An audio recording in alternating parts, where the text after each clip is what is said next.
We turned off our phones first. The hotel where we decided not to lie was the kind that makes you whisper. It had carpet that remembered money and a front desk smile that hadn't learned disappointment yet. My name is Owen.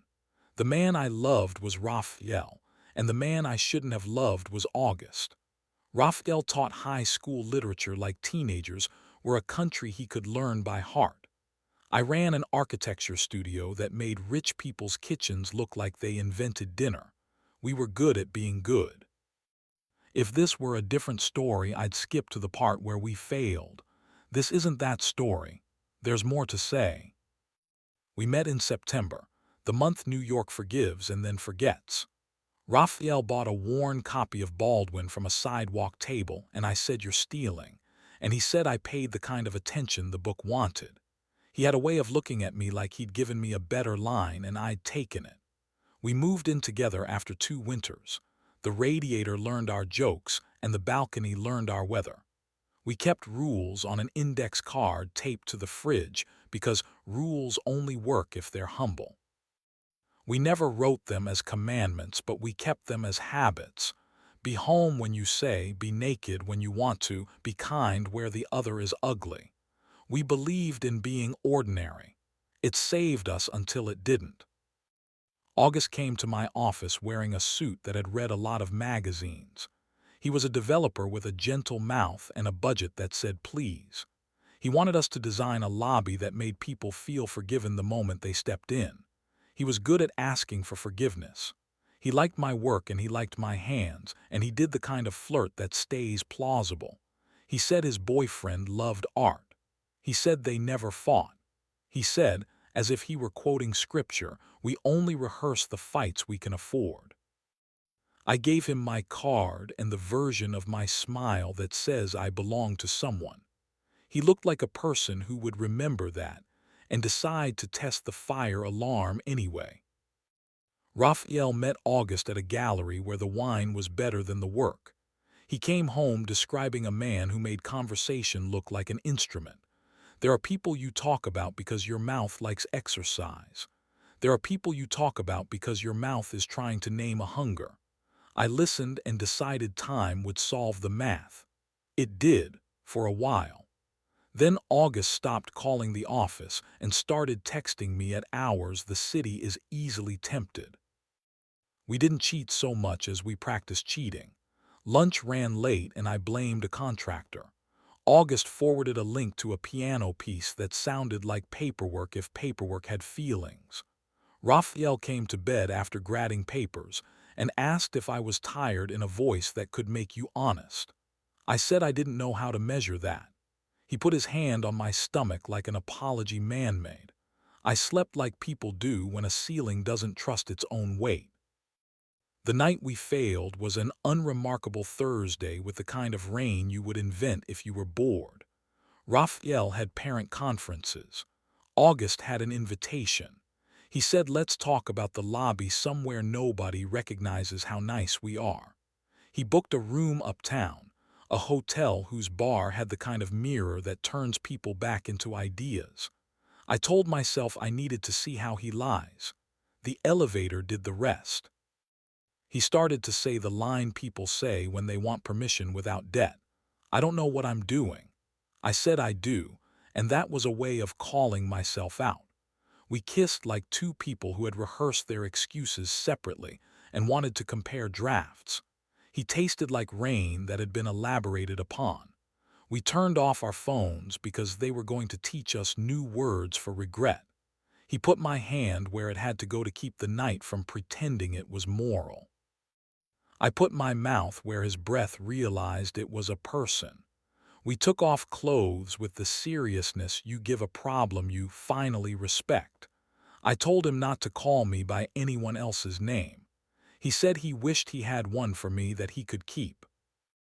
After we were done, we lay there with a window we didn't deserve. He asked if I loved Raphael and I said yes like the end of a good speech.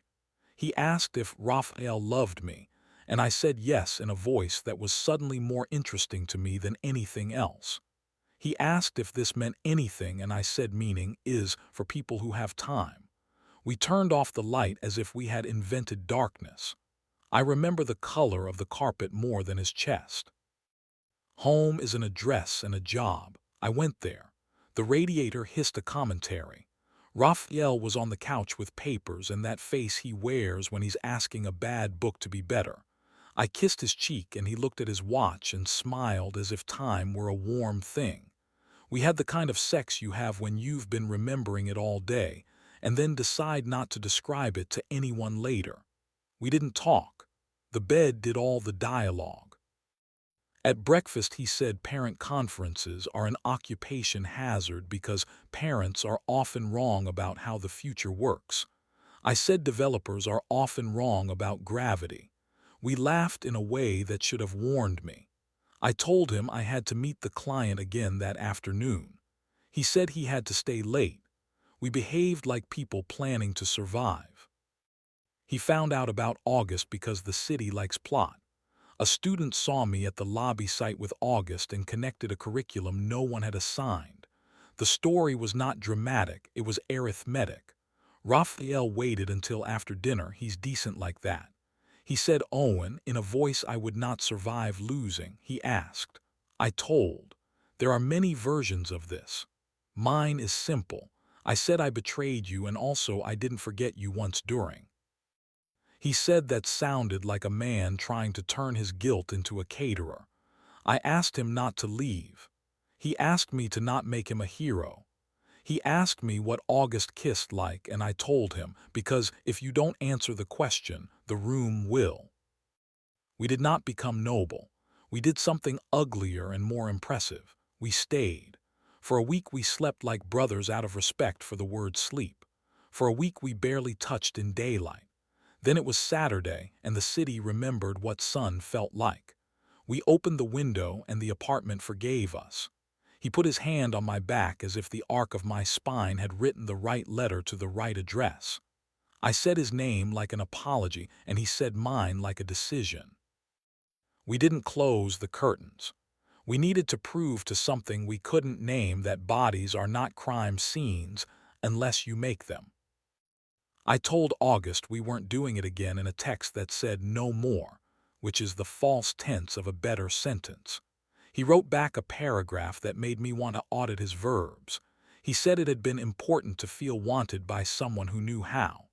I said that was the sentence people use when they want to sound like a museum. He said if I changed my mind, he'd keep a room on hold. I said rooms can learn loneliness too. The thing about trying to repair a betrayal is how it teaches you looking. I watched Raphael read. I watched him reach for a pen with his hair still wet from the shower. He stopped answering texts for a week, and then answered them all on a Thursday like a soldier disarming something inheritable. We made love like we were telling the same story for the first time.